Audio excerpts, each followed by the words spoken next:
I want to continue with this idea of reframing. How many of you enjoyed the last couple of weeks where we talked about reframing?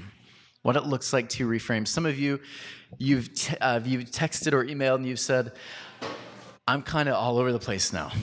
Like this reframing, this change of view is exciting, but also kind of terrifying. And all I have to say to that is, welcome to the club.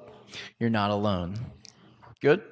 We continue changing, growing, asking questions, and that is a very normal thing. And so in this series, we're saying this. When you picture God, know that we have a frame. You have a frame that you were born with. And you raise that frame up and you look at the huge scenic view of what God is. And you have that frame. And when you just look through that frame, you see a picture, a small glimpse. But the beauty is there is so much more to it, isn't there? There's so much more to God. And that's where we're learning to look at the different frames in which God has been placed. And we also understand the evolution of God. And when I say that, please understand, our ideas of God continue evolving and growing and changing, dependent on whatever culture we're in. So we talked about this a couple weeks ago. We said the early man, Mesopotamian people, they had this idea that when you died, there was something more to you than just flesh and bone. There was spirit, there was breath. And that's how they began to view this early idea of God, was that God is something so much bigger, but they did not have God as an image yet. God was something that transcended man. Spirit, breath, so intricately involved with you that you cannot escape God because God is everywhere. A very ethereal way of viewing God. How did that land for you, by the way, in the last couple weeks? Has anyone been kind of sitting with that? Okay. Good, bad, ugly, frustrating? Okay. I love it when I ask these questions. I see a lot of this, or yeah, like the bobblehead. Okay. We'll keep going. Here's what I want you to do in your group think. Turn to the people next to you and take a minute and share with the people in your group where this week you have experienced God, the divine. Where have you experienced God this past week? Go for it.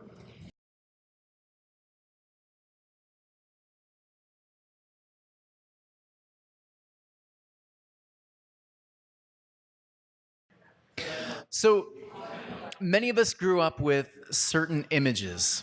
And I would argue this image that you're seeing right here is one that when you hear the word God, oftentimes this is the image that people will get in our culture today. But it's interesting to know that this is not always the image that people had, right? This is not always the same image. And so, again, last week we talked about soul, breath. This week I want to continue down into the cave. We talked about the Volp cave, and we talked about how these ancient Mesopotamian people, what they would do is they would go into the cave because there at the cave, they believed there were wonders, there were mysteries that would unfold. And so again, they would draw these drawings on the cave walls. And the drawings, again, were not history. They were not writing this down so they could say, a million years later, thousands years later, whatever, someone's going to pick this up and they're going to read it and they're going to say, oh, the cavemen hunted like this. That was not the point.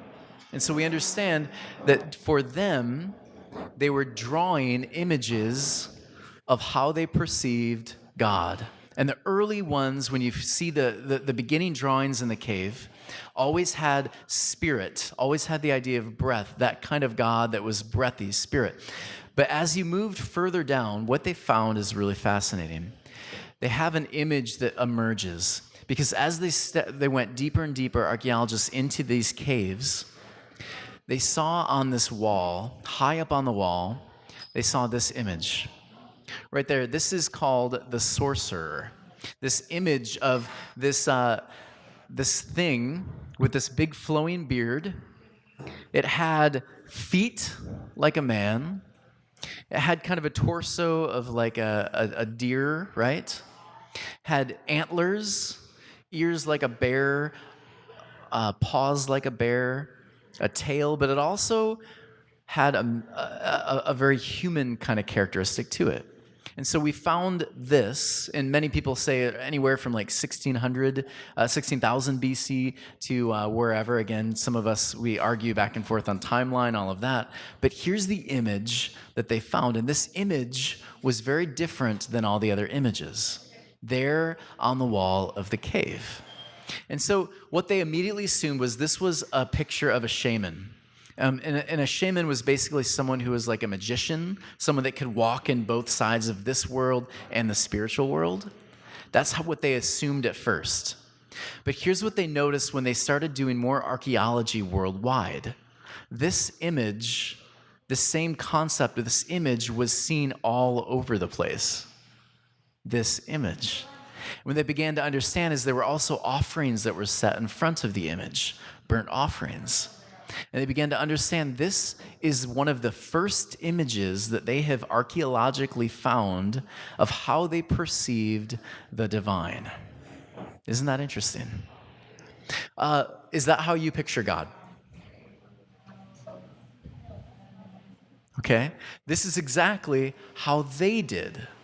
Because these are people who are nomadic. What are they doing? Are they, when they're hungry, do they go to Costco? Again, don't ever go to Costco just over there. It's hell on earth.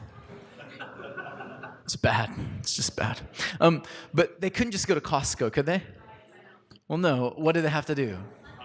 Yeah, they were the early developers of the paleo diet. That's what they were. They were hunter-gatherers. And so their prayers would involve praying to God for the food that they're going to catch. And when they caught some of these animals, please understand that was a holy, sacred thing. They were thankful for it. And so they would catch these animals. And so the God that they would pray to, of course, was a God that would essentially be, how they would fit God would be something to the effect of what they valued. Does everyone understand that? So this is how they valued. And they called this picture of God Lord of the Beasts. Interesting. Because when you're walking around in nature, understand this. When you're walking around in nature and you see like the sun chase the moon, you see this interesting thing happen and you realize, I have no control over that, right? I didn't create any of this beauty and wonder. Where did it come from? You start asking those questions and you begin to immediately realize there's something bigger than just me. And so this is where you begin to get this interesting picture of Lord of the Beasts. And so I want to keep showing you some more. Lord of the Beasts, this has been found in the Zoroastrian culture. Egyptians had their own picture of Lord of the Beasts, God of the Beasts. The Native Americans have a very similar picture of the God of the Beasts. It's how they framed God. Babylon had a picture, one of their main gods starts as Lord of the Beasts. For our Hindu brothers and sisters, Shivu, this god is a Lord of the Beasts. You see this frame over and over and over again. And so Israel, by the way, Job, you've all been taught that Genesis is the first book of the Bible, right? If you are to look back historically, Job is actually the oldest book in the Old Testament. And again, I'm not just saying, this is not Tony Werfel. This is scholarship, and please feel free to go Google that. You'll find it right away. Job has been attributed to be the oldest book in the Old Testament, which is fascinating. When you look at Job, you see all these interesting references to how they describe God. And one of those main ones is Lord of the Beasts, Lord of creation. Fascinating stuff. So this picture is seen, this frame is seen almost in every single culture during those times, those nomadic times for this tribe. So in the Volp Caves, this is what occurs. And so every culture frames God the way they experience God. Real quick, when I say the word Father, just out of curiosity, if I say the word Father God, how many of you, for you, that doesn't land awesome? Father God. Does not land awesome. 1, 2, 3, 4, 5. Okay. How about mother god. How many of you does that not land well for you? Okay, interesting. We'll keep going. Every culture has framed God differently. And here's what takes place in the Volp caves is they begin to put an image to God for the first time. And the image looks a lot like what they valued. So let me show you this. Babylon. Here's Baal. What do you notice about this God? How they frame?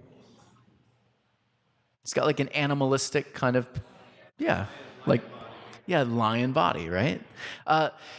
Do you notice anyone that's ever read some of the children's Bible pictures and all of that? What does Nebuchadnezzar look like?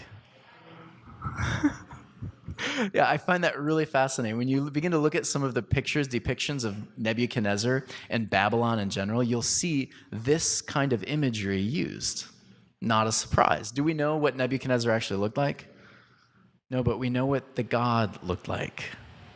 Yeah, interesting. For Egypt, this is their god, Ra. And again, it's got like a animal kind of perspective, a picture, Ra. You have Usher, who is the Assyrian god. He was known for being part man, part eagle. Interesting. It's what they valued, flight in battle. Who's this? Anyone know? This is Zeus. Yeah, this is how the Greeks viewed God. And they had many gods, polytheistic. Not a big surprise. Zeus kind of morphed into Jupiter. He became more of like a warrior in the Roman era. And isn't it interesting that oftentimes when you talk about Jesus and the Christian faith, what does Jesus begin to look more and more like? Isn't that fascinating? Oftentimes what I see in our culture, we today have put Jesus into a certain image too. Jesus becomes my homie. Jesus becomes warrior Jesus, who's going to sit on the white stallion and slay all of my enemies. That's the Jesus oftentimes we perceive. We often have put a certain image now on Jesus.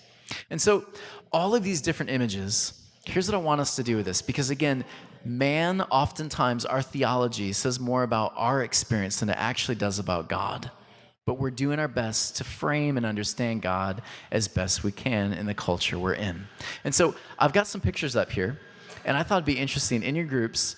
I want you to talk about, choose one picture and why that picture lands the best for you out of all the others. In your groups, which picture of God, and again, all of these are from Scripture. These are all scriptural references. And there, by the way, there are many other scriptural references to God. We see God as rock. We see God as not Dwayne Johnson rock, actual like rock. We have all these different pictures, and this is just a few of them from the Bible. But in your groups, talk about which one lands better for you. Go for it.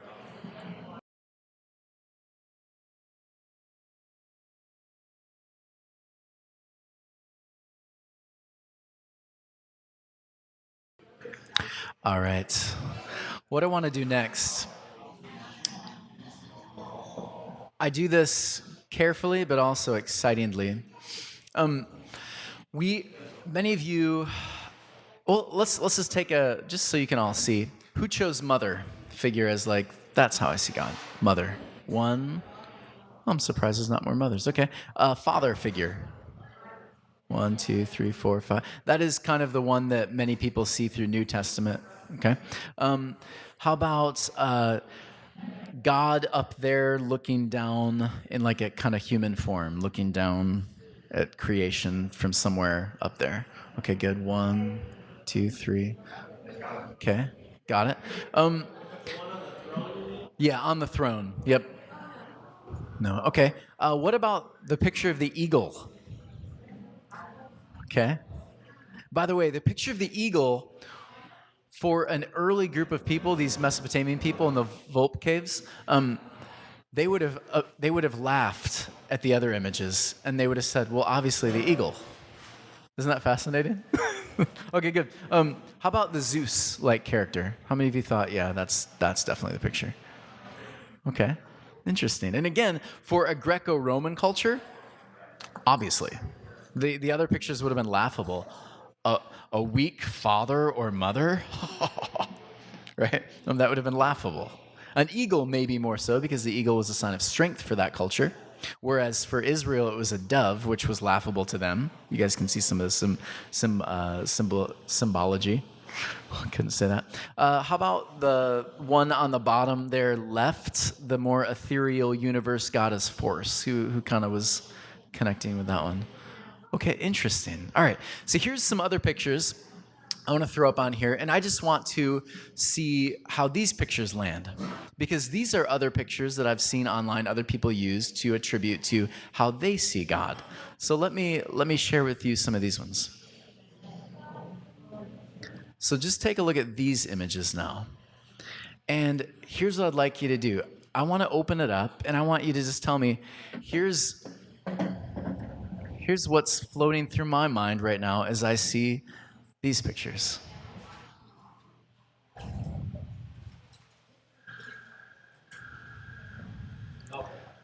All right. Why is it that these pictures had a response from every single there was not one picture here that didn't have a response, except for more like the Zeus-like god up in the far left. That one didn't have as many. Why is it that for you, these pictures connect, but these ones don't? Okay, so Amy, you're right. I keep forgetting to say the questions on the microphone. So for you, these don't land well because they're not biblical references you've grown up with. Got it. What if that female is a mother? Could that still work for you, or is there a barrier there still? Isn't it interesting that what she's wearing is probably closer to what that culture and biblical culture during that time would have been wearing? Whereas, well, I guess she kind of is wearing. Yeah, it's interesting to think about some of these different pictures. Elephant in the room, my friend Terry, he said from our meeting last week, he said, I think God understands the LGBT community better than most people do. I thought, oh, that's interesting. So I think Jesus would have connected to the LGBT community. I think, and again, this is my friend, said I think Jesus would have been walking in gay pride parades with us too. I thought, that's interesting, because I don't know that everyone feels that way. Fascinating stuff. All of this I'm sharing to make you really uneasy and freak out and never come back. I'm sharing. Hold on. I'm sharing this because I think it's interesting that we oftentimes, how we frame God says a lot about how we experience God in our culture. Yep. Yeah, definitely.